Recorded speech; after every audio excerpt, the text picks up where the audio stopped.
Good morning. Live from, no, we're not live, but Priscilla and I here in New York City this week for our daughter's college graduation.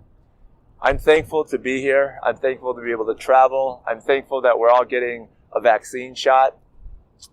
The Apostle Paul says in Philippians 4:4, rejoice in the Lord always. Again, I say rejoice.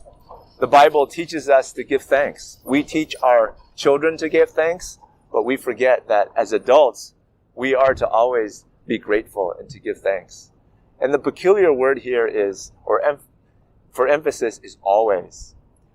We give thanks when it's good times. We remember to do that, but we are to give thanks in difficult times as well. And I hope that we will be all reminded this week to give thanks in good and difficult times. Have a great worship service.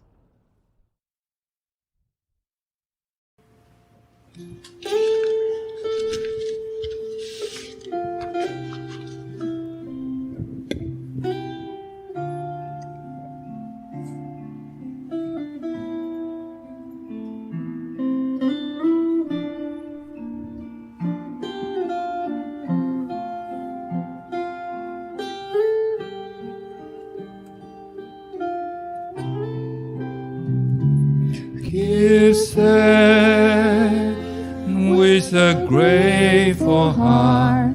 Give thanks to the Holy One. Give thanks because He given Jesus Christ, His Son. Give thanks with a grateful heart. Give thanks to the Holy One. Give thanks because He given Jesus Christ, His Son. And now let the weak say, I am strong. Let the poor say, I am rich, because of what the Lord has done for us. And now let the weak say, I am strong. Let the poor say, I am rich, because of what the Lord has done for us. Give thanks with a grateful heart.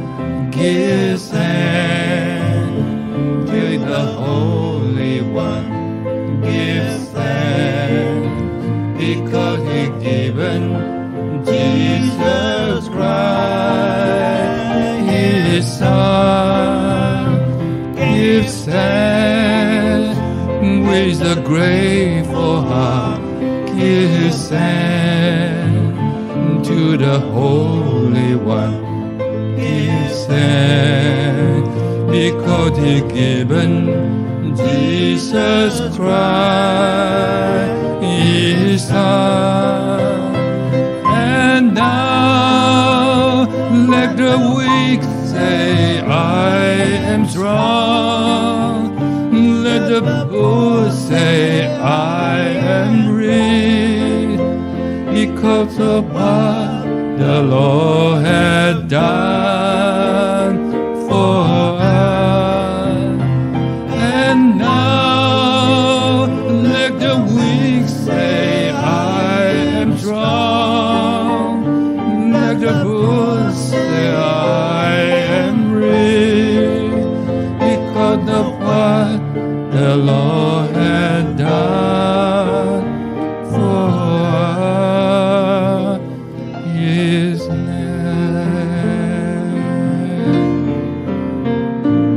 Give thanks.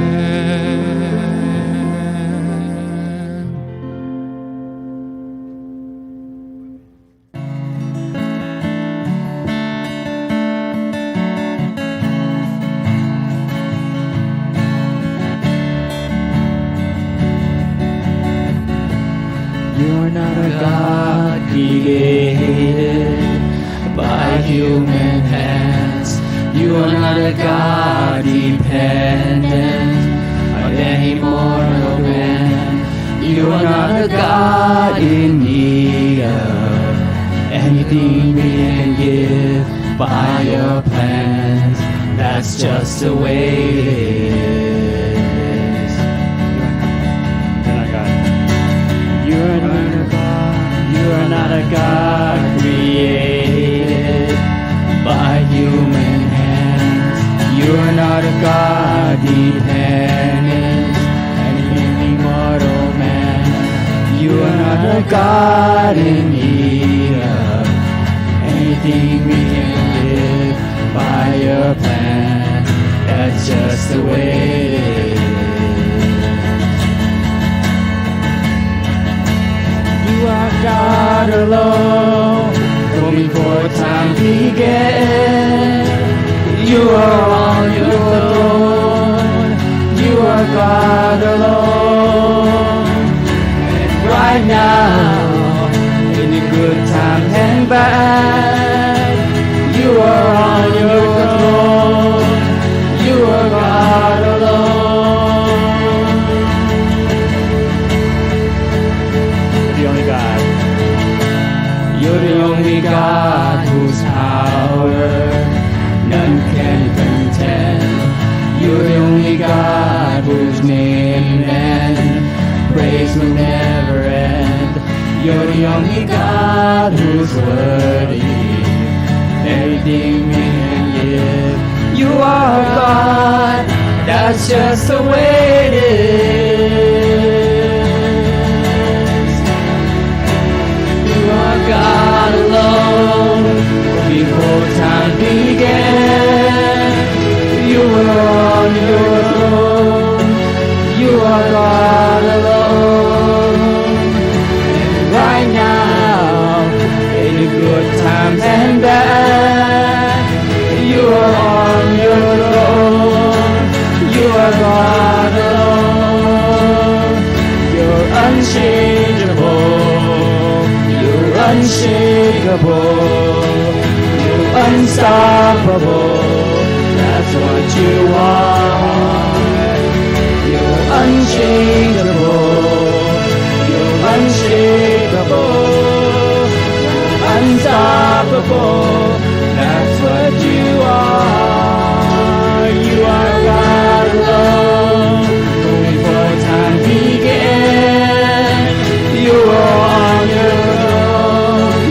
You are God alone. And right now, in the good times and bad, you are on your throne. You are God alone.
Be thou my vision.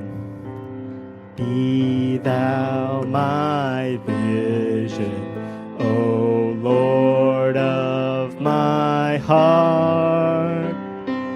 Not be all else to me, save that thou art.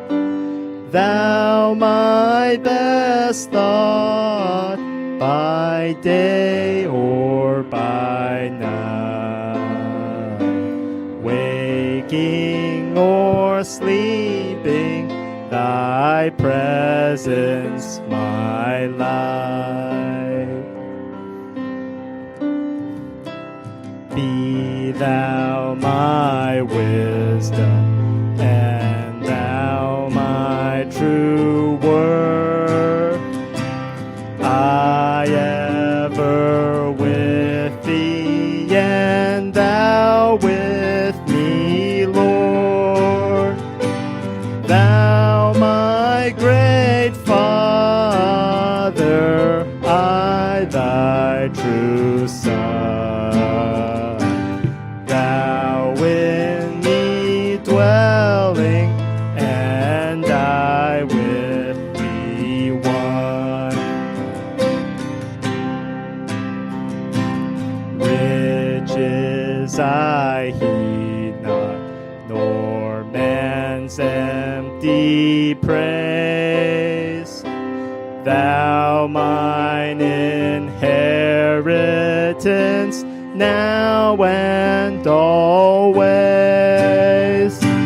Thou and thou only, first in my heart.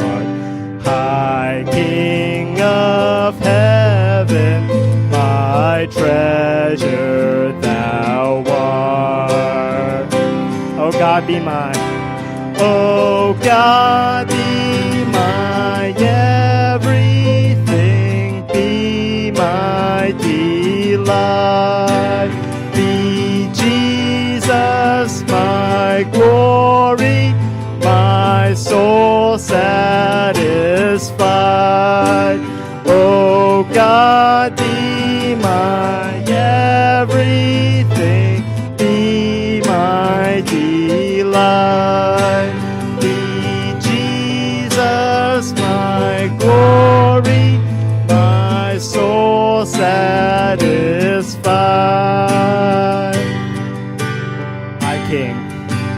High King of heaven, my victory won. May I reach heaven's joy so bright, heaven's sun. Heart of my own heart, whatever befall, still be my vision, O ruler of all. Still be my vision, O ruler of all.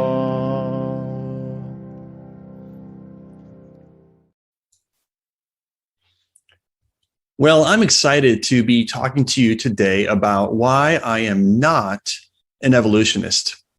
Now, I can understand you might be reasonably wondering, well, why would we be talking about the subject of evolution at church? I mean, is this really a matter of the gospel? Jesus didn't ever talk about evolution. Why should we care about this subject? Well, I want to suggest to you that the answer to this question is very simple, and that is this. Evolution is a false idea that prevents people from accepting the gospel. Now, I want to kind of unpack that for a moment by sharing with you a comment made by the great Presbyterian scholar, J. Gresham Machen, who was writing this about 100 years ago. And I want you to listen to what he says about the nature of false ideas. He says, false ideas are the greatest obstacles to the gospel. We may preach with all the fervor of a reformer and yet succeed only in winning a straggler here and there if we permit the whole collective thought of the nation or of the world to be controlled by ideas which prevent Christianity from being regarded as anything more than a harmless delusion. Okay. Now, in other words, if we allow our culture, our country, or the world to accept false ideas, and these false ideas make people believe that we Christians are deluded, harmlessly deluded, but deluded, well, then, of course, this will be a major obstacle to people accepting Jesus, right? And this is why J. Gresham Machen's saying, hey, we got to address false ideas whenever we can. So the question then becomes, well, what is it about evolution that would prevent someone from accepting the gospel? Now, of course, I'm suggesting that evolution is a false idea, but here are some of the implications that naturally follow as a result of accepting evolutionary thinking. And by the way, when I say evolution here, I'm talking about naturalistic evolution, meaning not God-guided evolution, but an evolution that is completely and totally absent of any kind of God or divine mind or agent acting in reality. Okay. Now, normally I'd have a bunch of quotes from different evolutionists who are saying these implications, but just in the interest of time, I'm just going to give you the upshot of what they say. So first of all, if evolution is true, this would mean that human beings do not have any value. And the reason is because they're just mere animals created by the mechanics of physics and evolution, right? And we're not made in God's image, so therefore we're mere animals, and that we're no more significant than a swarm of mosquitoes, because the same blind chance processes that led to the emergence of mosquitoes also led to the emergence of humans, right? If evolution is true, then we have no soul, because think about it. Evolution is a physical process acting on physical items. This can only yield a physical product. Having an immaterial soul would be theoretically impossible for evolution to produce. If evolution is true, it also means that we have no free will, because we are merely a physical object, right? And physical objects can only behave, if you will, according to prior states of physics and chemistry. In other words, there's no possibility for free will. If evolution is true, then there's no objective standard of morality, because after all, we're the product of evolution. There's no God that made us. And if there's no God, there's no right and wrong that's been created by a God to give us that standard of morality. And finally, if evolution is true, then there's no meaning to life. Right? We might live 80, 90, maybe 100 years, but at the end of that, we're dead and we remain dead. There's no afterlife. Eventually, the entire human race will be wiped out of existence. The earth will crash into the sun. The universe will run out of energy, and nothing will exist anymore at some point in the future. So why does anything matter? Right? Not a pleasant thought to have, but that seems to be the implications of evolution. In fact, let me just give you one quote that kind of summarizes all these points. This is from William Provine, who obviously is a well-known evolutionist. Listen to how he summarizes this. He says, look, my views, this is a summary of my views on what modern evolutionary biology tells us loud and clear. He says, and these are basically Darwin's views. There are no gods, no purposes, no goal-directed forces of any kind. There is no life after death. When I die, I am absolutely certain that I'm going to be dead. That's the end of me. There's no ultimate foundation for ethics, no ultimate meaning in life, and no free will for humans either. Okay. So, man, this is not the guy you want to have at a party to lift your spirits, is he? But no, that's the implications of evolution, right? Now, do people believe this, right? Does our culture tend to believe this? Well, of course, absolutely. Many people do. And in fact, Richard Dawkins, perhaps one of the most famous atheists in the world today, he says, look, evolution is a fact. He says, beyond reasonable doubt, beyond serious doubt, beyond sane, informed, intelligent doubt. Beyond doubt, evolution is a fact. The evidence for evolution is at least as strong as the evidence for the Holocaust. Then he goes on to say this.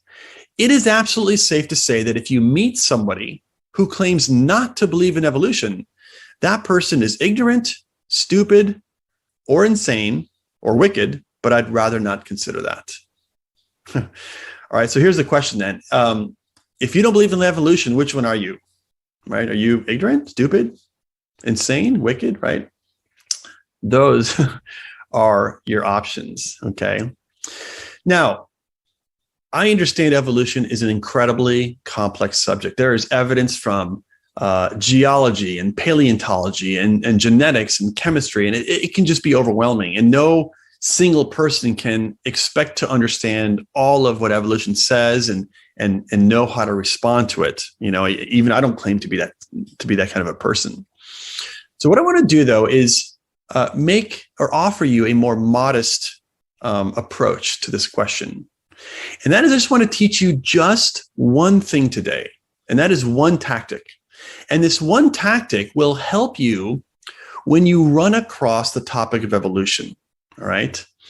So here is the tactic. And the tactic is actually rather simple, and that is this. When you come across the topic of evolution, I want you to ask the question, what is being meant by the word evolution? Okay. So when you come across it either in a conversation or you're reading about it in an article or you are seeing it on television or something like that, you know, seeing it talked about, I want you to ask yourself the question, what definition of evolution is being expressed in this article, in this video, or in this conversation? And the reason why this is a key question is because there are at least 3 different definitions of evolution. At least 3, there's probably more. And it's critical to understand what definition of evolution is being advocated in any particular instance, okay? And so what I'm going to do is I'm going to first explain what those 3 definitions are, and then I'm going to explain why this very basic and simple tactic is so important. And of course, that tactic is simply asking the question, what do you mean by evolution? Just asking for the definition, okay? So let's take a look at the 3 different definitions that are at play here, all right? So here's definition number 1. The first definition of evolution is simply change over time, all right? Change over time. Now, I want you to think about it for a moment. According to this definition, everything evolves, right? I mean, if evolution simply means change over time, then anything and everything changes over time. Everything evolves, right? Cities evolve, clouds evolve, your children's bedrooms evolve, right? Your children's GPA, evolves. Hopefully it goes up and not down, right? But on this definition of evolution, everything evolves, right? Even the definition of evolution has evolved, right? It's changed over time. Now, I want you to notice something. There's nothing controversial about that definition of evolution. In other words, if someone says to you, like Richard Dawkins says, evolution is a fact, and you ask them, okay, well, what do you mean by evolution? And they say, well, like things change over time. Could you accept that definition? Absolutely. Could you believe in evolution if evolution just means change over time? Absolutely, So Dawkins is right. Evolution is a fact if by evolution all that's meant is change over time. Okay, and any person, including a Christian, can subscribe to that definition. All right. However, there is a second definition of evolution, and this definition is called the special theory of evolution, or sometimes modern scientists refer to it as microevolution. Right. Now, in the book that Charles Darwin wrote that became super famous called The Origin of Species, the first 5 chapters or so of that book, Darwin is arguing for this definition of evolution, the special theory of evolution. And basically, he makes the point that the morphology of species is not fixed. Okay. In other words, that's just a fancy way of saying the body shapes and the body shape of animals, the body type, the body structures, they don't stay the same. They change over time, okay? And the kind of change that's in view here are small changes that take place in a species over time to produce new characteristics, all right? Now, this type of evolution is, I would argue, observable and empirical, meaning we can even see it during our lifetime, okay? It's a process that is detectable, all right? And so I want to give you a couple of examples of this definition that is very prevalent in various textbooks, okay? Evolutionary textbooks. So one definition or one example of microevolution is what's referred to as natural selection, okay? And I want you to see this picture here where you have some animals, of course, they're giraffes. And what natural selection will say is, look, there might be some circumstances where a certain species of animal has a characteristic like a long neck, all right? And that long neck helps certain animals of the species be able to reach the food supply. So in this example, you have a tree is very high and the leaves are at the top. And notice that one giraffe can just barely reach that food source. But perhaps some of the other giraffes can't because their necks aren't as long. Now, what's going to happen? Well, the giraffes with shorter necks will eventually not be able to eat any food. They'll die. And the giraffes with longer necks will survive, and they'll have this kind of advantage. They'll have a natural characteristic that selects for their ability to survive. And consequently, the ones that survive will be the ones that reproduce. And the ones that reproduce will be able to pass on their genes into the next generation. And in this case, the gene for having a long neck will be the gene that'll be pushed into the next generation. And so consequently, you'll have more giraffes that have longer necks and fewer giraffes that have shorter necks, okay? So this is just natural selection, and this makes perfect sense, okay? There's nothing controversial about this. I think that in this sense, nature does select for certain traits that helps a species to survive, right? Here's another example that's often cited, which is the finch beaks in the Galapagos Islands. And this is something that Charles Darwin noticed, and other researchers since then, like Peter and Rosemary Grant of Princeton University, also studied these finches. Now, here's what they discovered. Every once in a while, there'll be a drought over this area of the islands. And what happens as a result of this drought is that only seeds that are large tend to remain, and the smaller seeds tend to be diminished as a result of the drought. Now, the question then becomes, all right, so which of these finches is able to crack the larger seeds? Well, it turns out what researchers have noticed is that only the finches with the larger beaks are able to crack the seeds and get to the food source when there's a drought. And so consequently, finches with larger beaks tend to survive. Finches with smaller beaks tend to die off, or they're diminished in their population. Now, when the rains come back and there's a greater plentiful supply of smaller seeds, then of course the population of finches with smaller beaks tends to increase again, all right? And so there's a population adjustment over time when there's droughts and then when there's rains, okay? And this is an example of microevolutionary change, right? Here's another example, okay? Some bacteria, or not some, but perhaps most bacteria, have the ability to adapt to their environment. And so sometimes when you get sick, I'm going to take it off so I can just talk to you here more directly. Sometimes when you get sick, the doctor will prescribe for you antibiotics. And one of the rules that the doctor will tell you is, look, I'm giving you these antibiotics and I want you to finish the entire course of antibiotics, even if you start to feel better. And here's why the doctor tells you that. Sometimes you can take antibiotics and all of a sudden you start to feel better, but it doesn't mean that all the bacteria that is making you sick has gone away.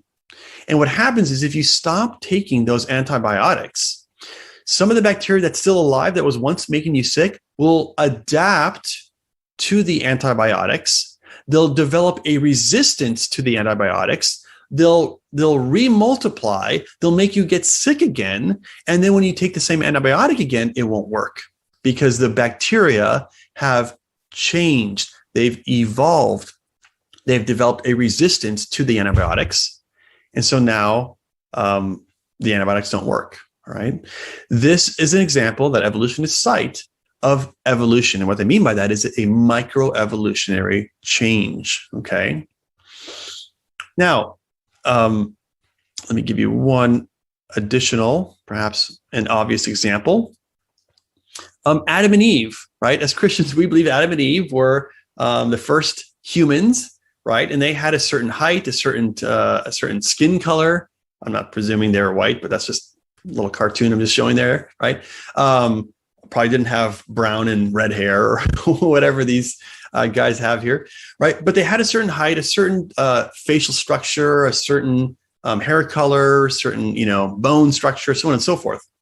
Well, over thousands of years of human reproduction and multiple generations, now we see all the diversity of different human ethnicities all around the world, right? And people have all different kinds of facial structure, bone structure, hair color, skin color, right? Because there's diversity amongst this once human species, right? Now, again, in all of these examples that I'm giving you, are these controversial examples? Okay. No, I think all of us would rightly say, yeah, if by evolution, all we're talking about is these examples of microevolution, then I think that we can wholeheartedly say, well, yeah, if when Richard Dawkins says evolution is a fact, and if what they mean by evolution is microevolution, like these examples, I think we can all say, yeah, sure, of course, evolution is a fact, if that's what you mean by that, right? In fact, I would suggest that this feature that species are not fixed, but that they can adapt to their environment, I would argue is a design feature of animals and humans, and that was created by God, put into our genetics that allows us to be able to adapt to different environments so that we can, survive better, right? So notice the first two definitions of evolution are not controversial. And if that's what evolutionists mean by evolution is a fact, then we can wholeheartedly accept that, okay? However, there is a third definition of evolution, and this is the definition of evolution that Charles Darwin continued to develop in his book. That was really what made his book rather controversial. And this is the general theory of evolution, or some scientists refer to it as macroevolution. And macroevolution is allegedly the same exact process as microevolution, but left to run for millions and millions of years. Okay. In other words, those small changes that take place within a species as a result of natural selection and other things like that, if you just let them go for millions and millions of years, they'll build up and become massive, massive changes. Now, I want you to notice this type of evolution is unobservable because it requires millions of years to observe, right? And so therefore, we would argue it's more theoretical, all right? And this is the type of evolution that many people would argue explains the major changes in the morphology, in the structure and body type of various animals. So macroevolution is the explanation, allegedly, that explains how reptiles turn into birds, how amphibians, like frogs, led to reptiles, how land-dwelling animals, like this that top image there, looks like kind of like a dog or a donkey or something like that, right? It's some kind of land-dwelling animal. Eventually, those things evolved and became, whale-like creatures.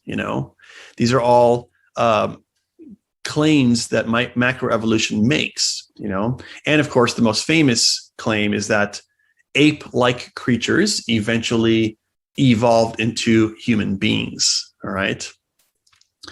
Now, is this definition of evolution controversial? I'd say, yeah. I think a lot of Christians would have reasonable skepticism about such a claim, right?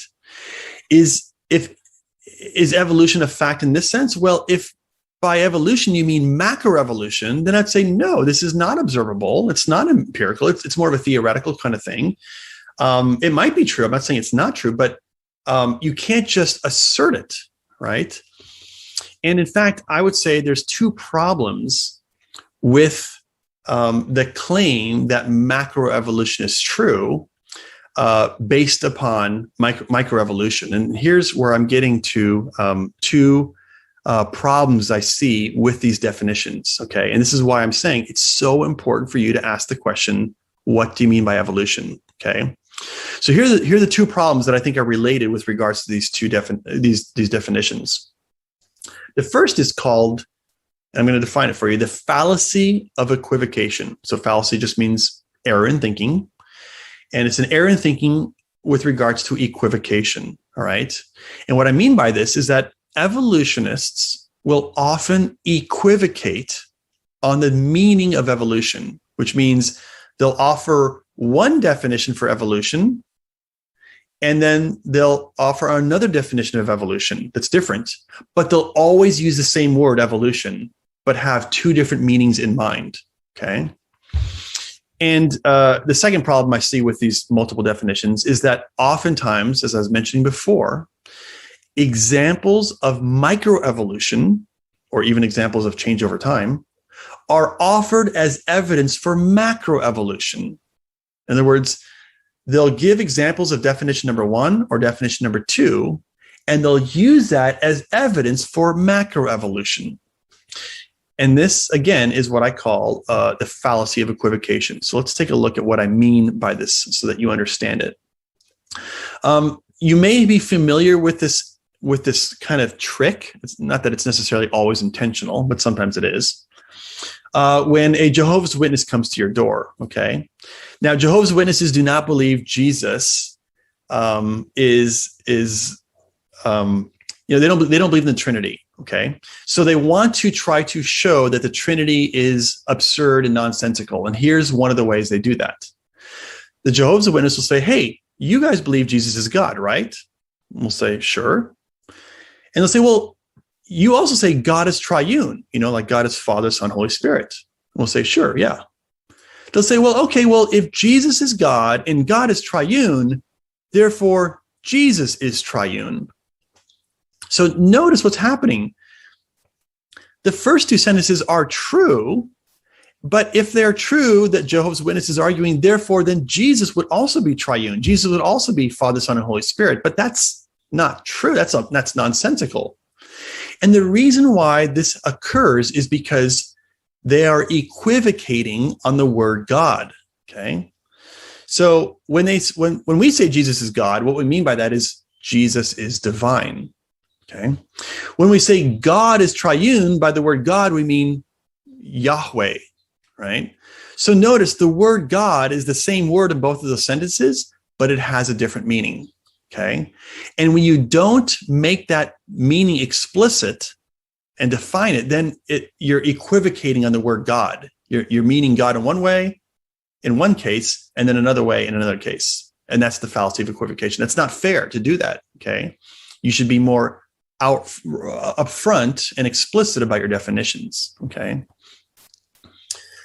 And this is what happens all the time when the word evolution is given different definitions and it's not made clear what those definitions are. And evolutionists equivocate on this definition of evolution all the time. All right, let me give you an example.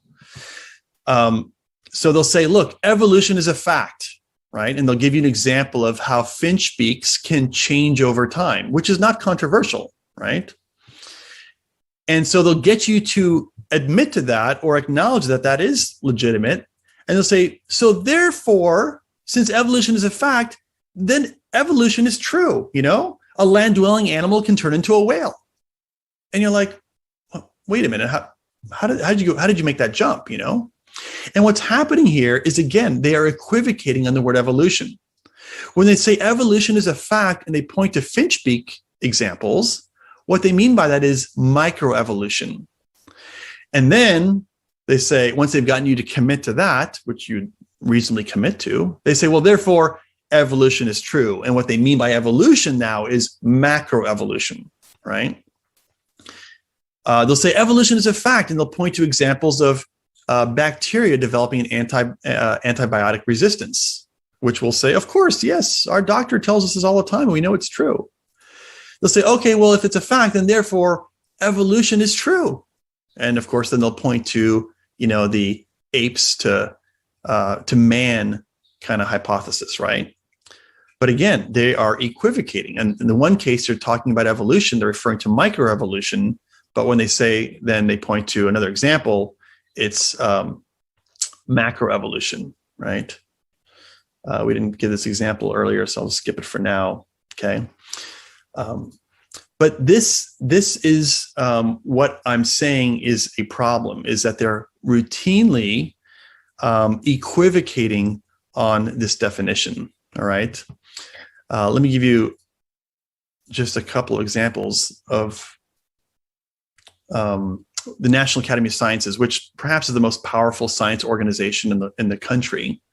They have a book called Teaching About Evolution and the Nature of Science. And this book is specifically helped to prepare and train educators in America how to teach about evolution. And I want you to try to see what definition of evolution is being implied in these examples. So on page 11, I have this book.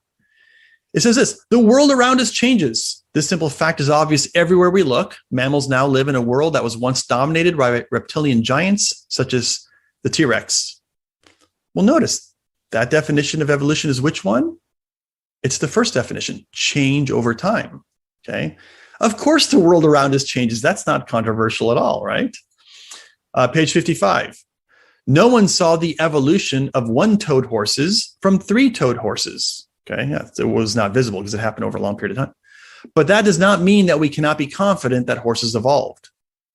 So yeah, that a horse might have three toes and then one toe, that would be a small adaptive change that we might be able to observe, perhaps, maybe not in this case. But again, that's just an example there of definition number 2, microevolution, again, which is not controversial.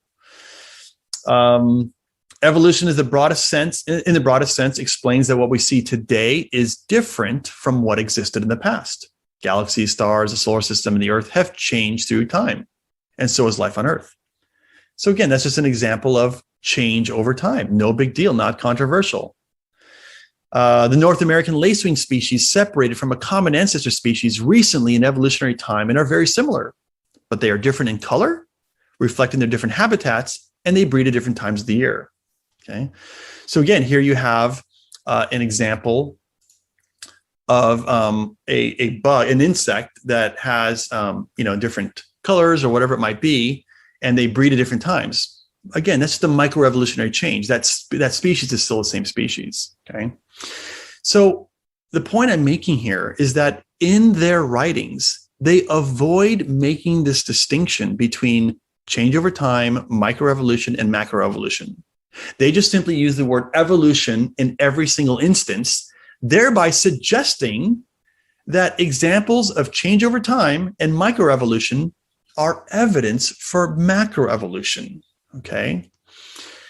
And so I think this leads us to this the second point I was making, or the second problem, which is that the evidence of microevolution is not evidence for macroevolution. Like, just because species can adapt or change over time doesn't mean they can become something completely different. Like when you think of artificial selection, selective dog breeding that we have with dogs, like we can make dogs be these giant animals with no hair or small animals with a lot of fluffy hair, right? We can selectively breed dogs to become all different sorts of changes and different characteristics and qualities. But notice, they'll always remain a dog. We can't selectively breed these dogs to become giraffes one day, right? It's not going to happen. They're always going to be dogs. So my point is that they have a limited capacity to adapt and change, but they'll always still be dogs. And I would suggest that's the case for most of these. That's the case for animals in general. Okay. And I would argue that many scientists are who are evolutionists are accepting this as well. Let me just give you one example and point you to a place where you can see many more examples.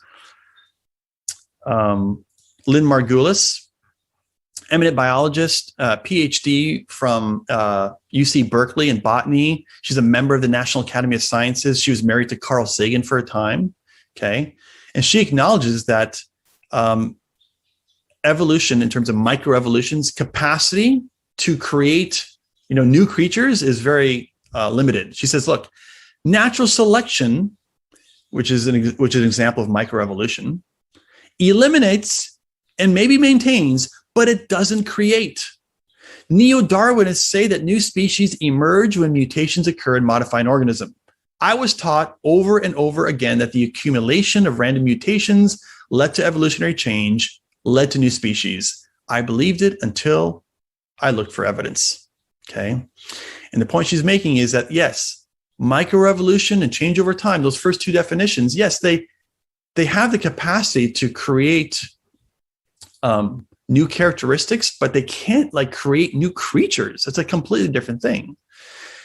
And what's very fascinating is that there is now a growing number of scientists. Again, these are not Christians necessarily. They're not people who reject evolution altogether, but they are saying that, yes, microevolution does not lead to macroevolution.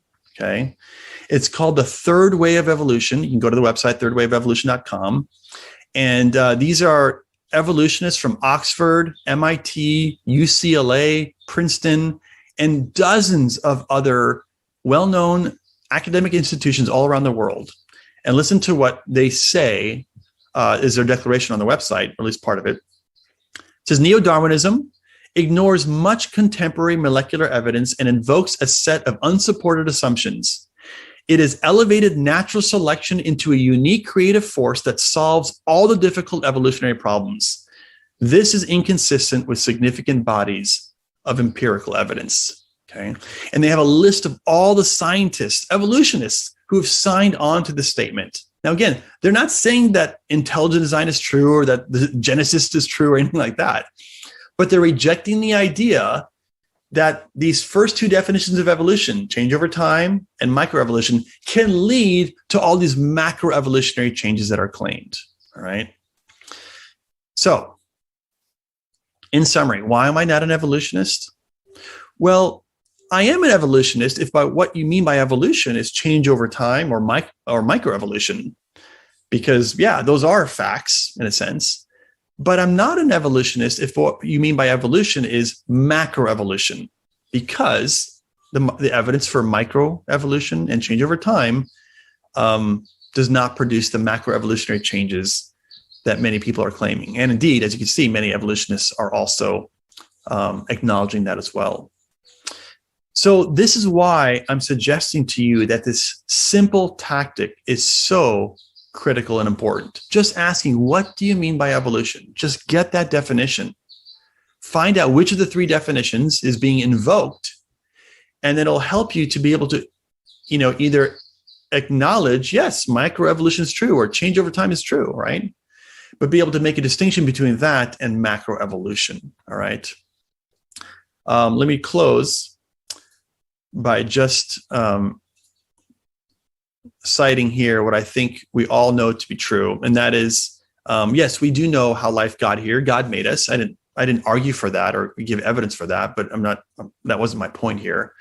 I know most of us are Christians here, and so we're not here by chance, right? And if there is a God who made us, who designed us, and who loves us, then all those vacuous implications of evolution are false.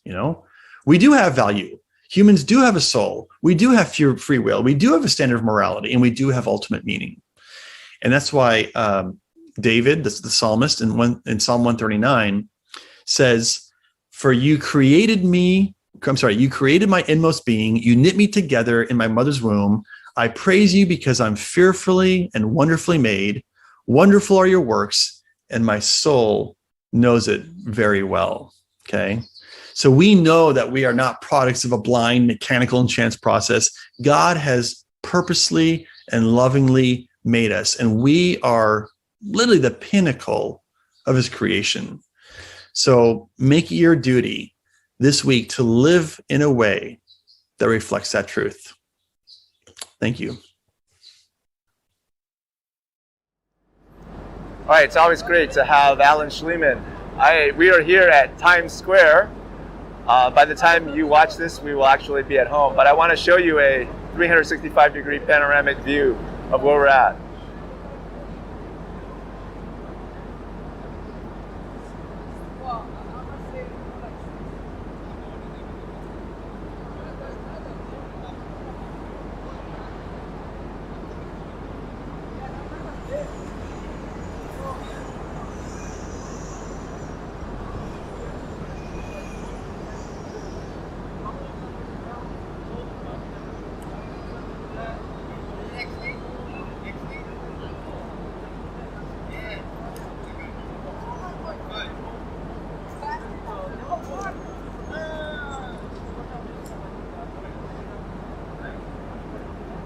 All right, 2 announcements this morning before you go. The first is our 11 o'clock discussion class. Join us as we watch Dr. Hugh Ross on video talk about naturalistic evolution. I think you'll like and benefit from the discussion.